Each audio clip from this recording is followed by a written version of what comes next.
The Forgotten Series, Episode 13. We keep running it up. Let's talk about it. Yes.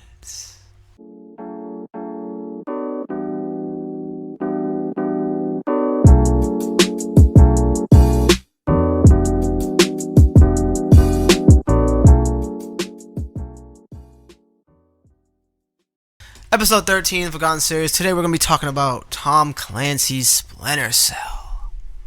Oh yeah, Tom Clancy's Splinter Cell is a series of stealth shooter games, the first of which was released in 2002, and they're tie-in novels that were endorsed by Tom Clancy himself. The protagonist, Sam Fisher, is a highly trained agent of a fictional Black Ops subdivision within the NSA dubbed Third Echelon. The player controls Fisher to overcome his adversaries in levels created using Unreal Engine and emphasizing light and darkness as gameplay elements. All the consoles and PC games in the series was positively received, and the series is a commercially successful franchise. The series was once considered to be one of Ubisoft's flagship franchises, selling more than 31 million copies as of 2011, although as of 2021, there has not been any new installment since 2013, with only the announcement of a VR version. Bam, bam, bam. So let's get into the games of Splinter Cell. So, we had Tom Clancy's Splinter Cell in 2002. Tom Clancy's Splinter Cell was developed over a period of 2 years and developed by Ubisoft with original publishing by Microsoft Game Studios for the Xbox, Microsoft Windows, Mac, PlayStation 2, GameCube, and Game Boy Advance, inspired by the Metal Gear series. It uses an Unreal Engine 2, damn old as fuck, that was modified to allow light and dark-based gameplay. Then we had Tom Clancy's Splinter Cell Pandora's Tomorrow, which came out in 2004. Pandora's Tomorrow was developed by Ubisoft Shanghai and Ubisoft Milan and introduced multiplayer gameplay to the Splinter Cell series. In single-player mode, the game AI adapts to adjust to the player's skill level, unlike other games in the series, which generally leans towards information-based threats. The plot of Pandora Tomorrow focuses on biological warfare, in which an Indonesian terrorist group threatens to infect people with a smallpox virus. That sounds familiar in today's time. Sam Fisher is also given new abilities like SWAT turns and whitelisting to attract enemies' attention. After that, we had Tom Clancy's Splinter Cell Chaos Theory, came out in 2005. Ubisoft Montreal and Ubisoft Milan was again responsible for the third game in the series, Chaos Theory. It adds a cooperative multiplayer mode, originally announced to be released in fall 2004. Its initial releases was made at the end of March 2005. Again, the Unreal Engine was heavily modified, this time from version 2.5. The game includes a number of new features, including adding a combat knife to the player's inventory. Maps are also much more open, with multiple ways of achieving the end goal. After that one, we had Tom Clancy's Splinter Cell Essentials, which came out in 2006. Essentials extends the Splinter Cell series to the PSP platform. Through a series of flashback missions, the players learn more about Sam Fisher's backstory. The game's critical reception was much worse than the other games in the series, while the graphics were considered high quality for the PSP. The multiplayer was considered almost unplayable. After Essentials, Tom Clancy's Splinter Cell Double Agent came out, which was a back-to-back because this also came out in 2006. For the series' fourth installment, two separate versions were created, one for Generation 6 consoles and the Wii, and the other for Xbox 360 and PC. Double Agent features a trust system that presents the player with moral dilemmas. It's the first game of the series with a hub-like area where Sam can explore and do objectives between missions. This is also the only game in the series to have different endings based on your decisions. Only one ending is used to continue the storyline. However, after Double Agent, Tom Clancy's Splinter Cell Conviction dropped in 2010. Conviction was officially announced on May 23, 2007 when Ubisoft released a trailer for the game. The game was due for release on November 16, 2007. However, the game missed the initial launch date, and on May 19, 2008, it was reported that Splinter Cell Conviction was officially on hold and that the game has been taken back to the drawing board. Ubisoft announced that the game has been pushed back to 2009 or 10, which is when it was released in the physical year. At E3 2009, the developers confirmed that the new Conviction has been in development since early 2008, commenting that the game had evolved a lot. The visual direction is simply much better. The game's release date was pushed back several times, but finally on March 18th in 2010, the demo was released on the Xbox 360. Ubisoft wanted to make the fifth game more accessible, so Conviction was designed around the new core elements, mock and execute, in last known position, while stealth elements present in the previous games was omitted, such as the ability to whistle, lockpicking, hiding bodies, etc. Conviction uses a cover system and adds simple interrogation sequences to the scenes. After Splinter Cell Conviction, Tom Clancy's Splinter Cell Blacklist dropped in 2013. Tom Clancy's Splinter Cell Blacklist is the sixth installment in the Splinter Cell series, developed by Ubisoft Toronto and published by Ubisoft. It was released in August 20th on 2013. Splinter Cell Blacklist boasts new features combining gameplay from Chaos Theory and Conviction. Series veteran Michael Ironside was replaced in his role as Sam Fisher by actor Eric Johnson. In the game, Sam Fisher has been appointed as the commander of the new 4th Echelon, a chassis line unit that answers solely to the President of the United States. She has denied any existence of the agencies in 4th Echelon and is working to stop the new terror plot known as the Blacklist. 4th Echelon, also has the secondary objective of stopping all operations in which 3rd Echelon is still running. Features returning including a moving mock and execute, Sam's signature's goggles, and a new knife, the Karambit, and the ability to perform abduction stealth melee takedowns. And that was the history of the Splinter Cell. The 2013 Blacklist was its last release. For the future of the series, we'll get into it. At E3 in 2017 regarding Splinter Cell, Ubisoft CEO Yves Guillemot stated, "I can't say much about that, but for sure all the Clancy games are taken care of. It's just we have quite a lot of on our plate at the moment. All the Clancy games are really coming along, so we are not forgetting Splinter Cell." Later in an Ask Me About Anything Reddit post, he stated, "We don't have anything specific to share at the moment, but teams are working on different things, so stay tuned for more." That was in 2017. And then in May 2019, Julian Garedici, Ubisoft creative director, announced on their social media page that a game is currently in development. In his statement, he said he had been working on the game with Ubisoft Montreal creative director Roman Compos Zodia and exclusive producer Dan Hay. However, Ubisoft later disputed this and said it was wrong. On September 16th in 2020, it was announced at Facebook Connect that a virtual reality version of the video game series is coming exclusively to the Oculus VR platform, along with an Assassin's Creed game. They are set to be developed by Red Storm Entertainment. And that was on September 16th, 2020. No news about the game, no release date about the game, no footage about the game has been shown, which is here while I'm making this forgotten series. Will it pop up in this VR game? We have no idea, but I hope so, because I'll play the shit out of that in VR. So the other things that Tom Clancy's Splinter Cell has inspired, it actually dropped several novels, with Tom Clancy's Splinter Cell dropping in 2004. Splinter Cell is the first installment of a series of novels based on the successful video game series. It was written by Raymond Benson under the pseudonym of David Michaels. The plot follows Sam Fisher as he investigates a terrorist group called the Shadows and a related arms dealing organization named the Shop. Members of the Shop use inside information to attempt to kill 3rd Echelon members, including Fisher. Shortly after its publication in December 2004, it spent 3 weeks on the New York Times list of bestsellers. It also made it to the list of Wall Street Journal mass market paperback bestsellers.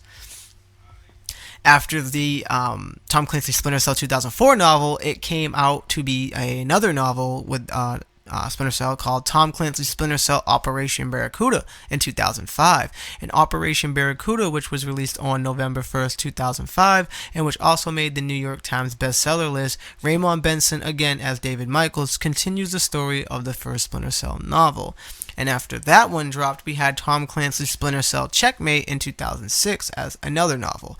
For Checkmate, Grant Blackwood took over as the author behind the David Michaels Pendulum, Benson having declared that he was finished with Splinter Splinter Cell. Unlike the first two books, Checkmate is not written from the first person's perspective of Fisher, nor does Checkmate continue the running subplots that was established in the previous novels. This novel was released on November 7th in 2006. The book starts off with a ship by the name of Trigo sailing towards the American East Coast. Sam Fisher is called in from a training mission to disable the ship. After Fisher stops the ship from irradiating the American West Coast with nuclear waste, he's informed that a town by the name of Slipstone has just been radioactively attacked and 5,000 plus people are dead. All these events lead to more serious questions, which eventually lead to Fisher to Ukraine, Iran, Dubai, and Ashgabat, Turkmenistan, and I apologize if I broke up all these names. After that novel, we had Tom Clancy's Splinter Cell Fallout, which was in 2007. On November 6th in 2007, Fallout was published, Blackwood's second Splinter Cell novel and the fourth in the series. Like the previous novel, it was written by Grant Blackwood under the pen from David Michaels. The story follows Sam Fisher as the combats Islamic fundamentalists who have taken over the government of Kyrgyzstan. Another novel popped up called Tom Clancy's Splinter Cell Conviction, just like the game, in 2009. Conviction is a tie-in novel to the game of Conviction with the same name. It was published on November 3rd in 2009 and was written by Peter Teplet under the name David Michaels. It was published by Barkley Books under Penguin Group. In this book, you follow Sam Fisher after the killing of Lambert. Fisher is on the run and has gone rogue. He is being chased by a team of rookie Splinter Cells led by Ben Hansen. Tales of treason and betrayal are being heard about Sam throughout the underworld. He will not let Lambert die in vain as he travels around the world untangling intertwined plots of murder, espionage, and international arms dealers. After Conviction, we had Tom Clancy's Splinter Cell Endgame in 2009.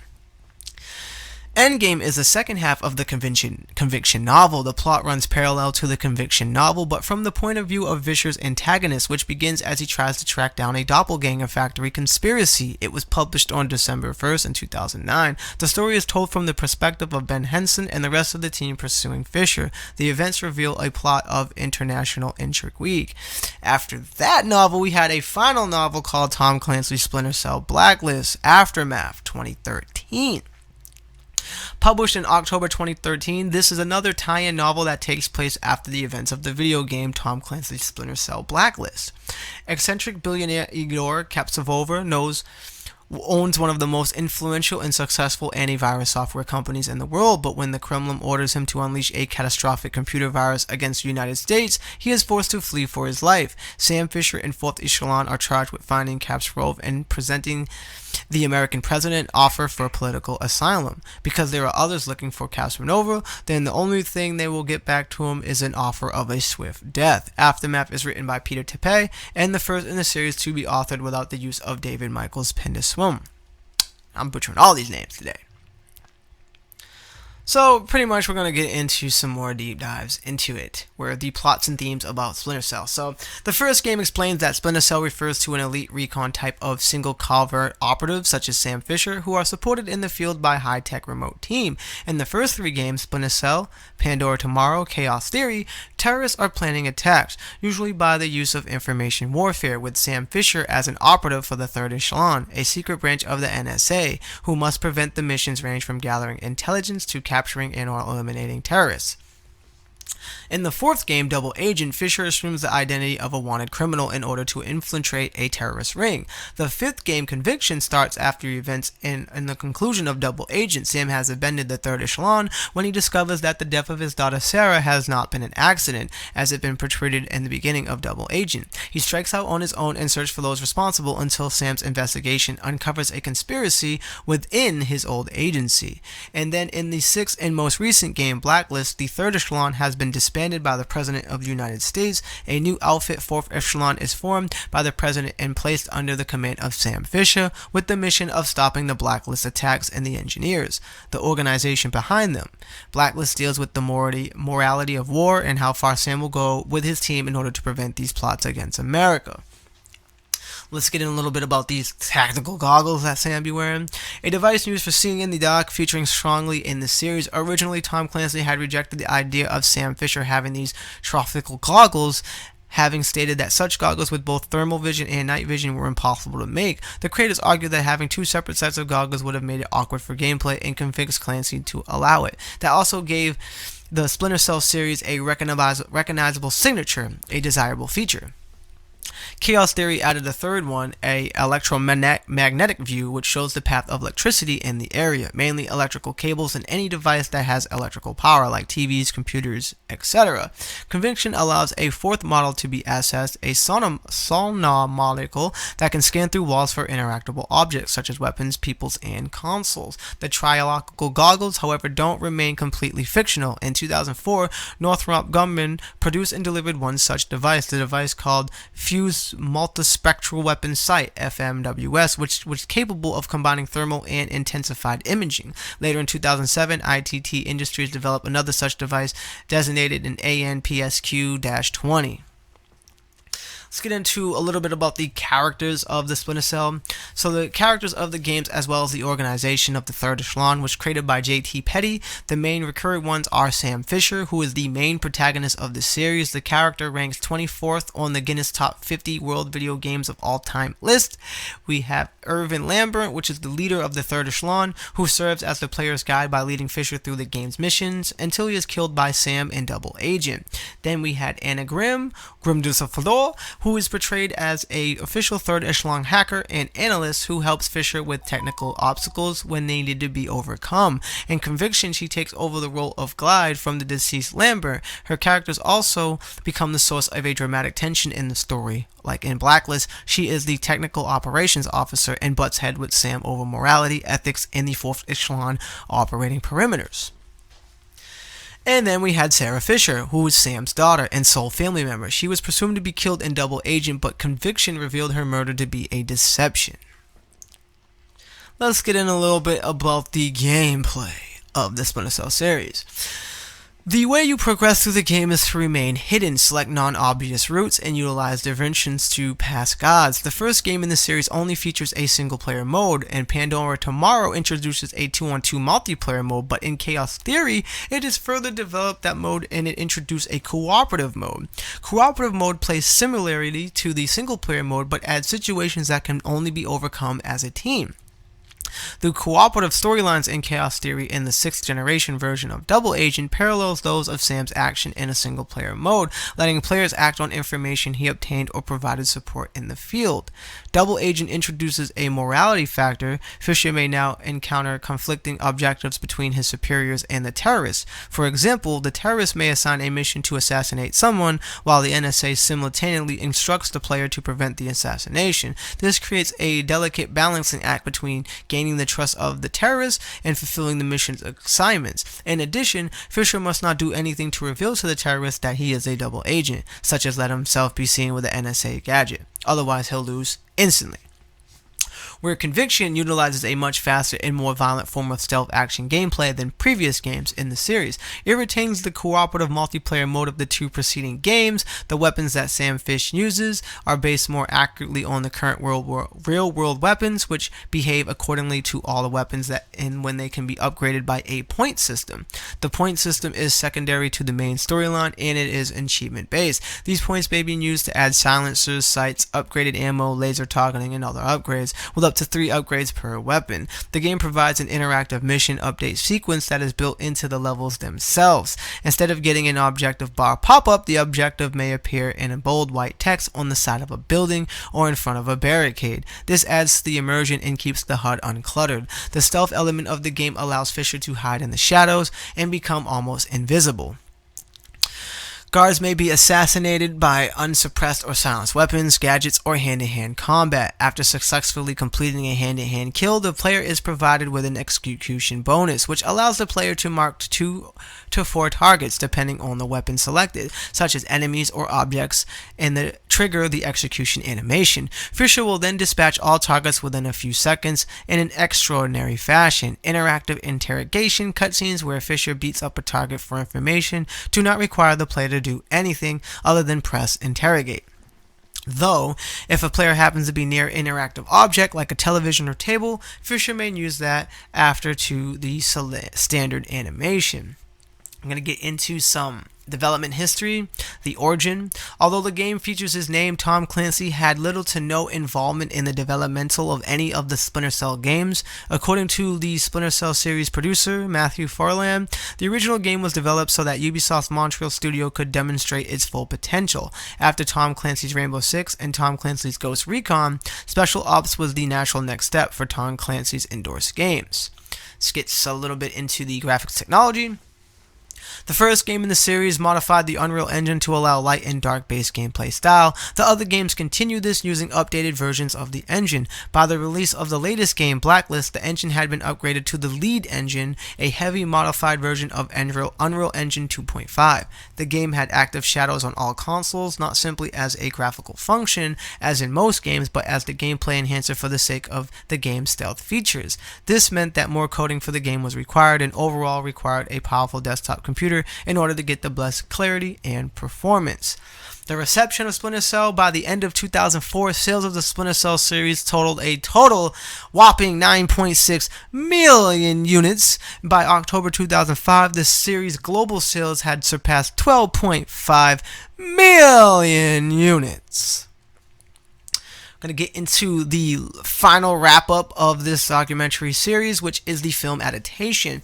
Originally announced as a special feature on Splinter Cell Chaos Theory, a film adaptation for the series was confirmed to be in development as early as 2005. However, in 2011, Ubisoft announced that Tom Clancy's Splinter Cell, Tom Clancy's Ghost Recon, and Assassin's Creed were all planned to receive film adaptations. The company officially stated, "We want to keep ownership, retain control over the film content, and we're open to work with studios on the development of our projects, and eventually collaborate on the pre-casting, pre-budget, and script." The following year, it was reported that Warner Bros. And Paramount Pictures are the frontrunners bidding to make a Splinter Cell film, but by November, it was announced that British actor Tom Hardy was cast as Sam Fisher, while Eric Warren Singer was hired as a screenwriter. By 2013, Ubisoft announced that the film will be made by New Regency, with Basil Iwak signed on as a producer through his production company, Thunder Road.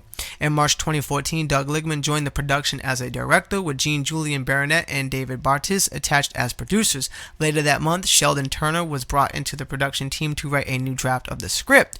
Hardy told Collider in an interview that the studio was hoping to start filming that August. By June, Lichtman stated that both he and Hardy were working on the film script, which will focus on a young Sam Fisher in his prime, as opposed to the portrayal of a seasoned spy in the video games.